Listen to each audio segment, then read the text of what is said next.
స్థానిక గుండువారి వీధిలో మహాశివరాత్రి భక్తులకు సువర్ణ వర్ధక సంఘం ఆధ్వర్యంలో ప్రసాద వితరణకు ఏర్పాట్లు చేశాం. ఈ సందర్భంగా సంఘం అధ్యక్షులు మరియు నగర వైఎస్ఆర్సీపీ అధ్యక్షులు అడపా శ్రీహరి మాట్లాడుతూ సుమారు 50 సంవత్సరాల నుండి సువర్ణ వర్ధక సంఘం ఆధ్వర్యంలో ప్రసాద వితరణ కార్యక్రమం జరుగుతోందన్నారు. 200 కేజీల పులిహోర, 100 కేజీల అన్నవరం ప్రసాదం మరియు శీతల పానీయాలు వితరణ చేస్తున్నామన్నారు. ప్రసాదాల తయారీలో స్వయంగా సంఘ సభ్యులు పాల్గొని శుచిగా శుభ్రంగా తయారు చేశారన్నారు.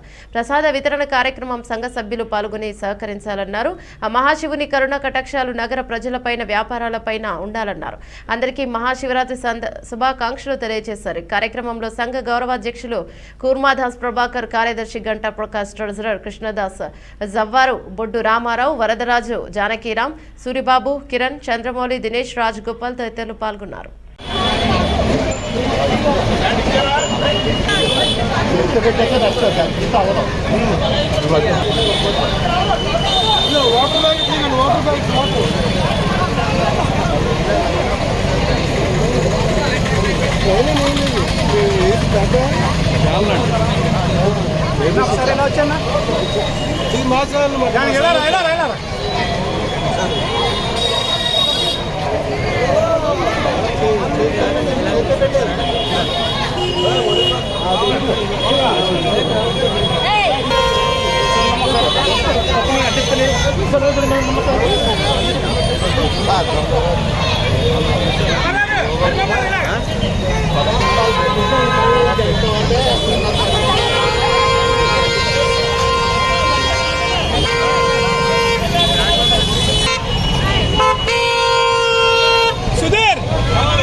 ఈరోజు స్థానిక గుండువారి ప్రాంతంలో సువర్ణ వర్తక సంఘం ఆధ్వర్యంలో ప్రతి సంవత్సరం చేసినట్టుగానే ఈ శివరాత్రి రోజున పులిహార, అలాగే అన్నవరం ప్రసాదం, ఇతర శీతల పానీయాలు కూడా పంపడం జరుగుతుంది. సువర్ణ వర్తక సంఘం ఆధ్వర్యంలో మా గంటా ప్రకాష్ గారు, బొడ్డు రామారావు, రాజు గారు అందరూ కూడా అసోసియేషన్ అంతా కూడా, కమిటీ అంతా కూడా చాలా ఉత్సాహంగా నిన్న రాత్రి నుండి కూడా వంటలు స్వయంగా చేయిస్తూ మా వంటశాలలో వచ్చే భక్తులందరూ కూడా అసౌకర్యం ఫీల్ అవ్వకుండా భగవంతుడి ఆశీస్సులు వాళ్ళకి నిండుగా ఉండాలని, అలాగే ప్రతి సంవత్సరం చేస్తున్నట్టు సుమారు 50 సంవత్సరాలుగా ఈ ప్రాంతంలో సువర్ణ వర్తక సంఘం ఆధ్వర్యంలో వితరణ జరుగుతుంది.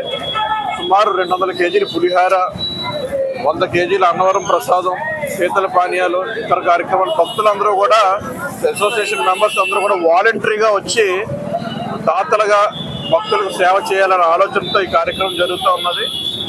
ఎప్పుడు రాజమండ్రి ప్రజల మీద ఏ విధంగా అయితే శివుడు ఆశీస్సులు చల్లగా ఉంటాయో అదే విధంగా ఈ సంవత్సరం కూడా కొనసాగించాలని, ముఖ్యంగా వ్యాపారస్తుల మీద ఆ స్వామి కరుణ ముందుగా ఉండాలని కోరుకుంటూ మహాశివరాత్రి శుభాకాంక్షలు తెలియజేస్తున్నాం అందరికీ కూడా.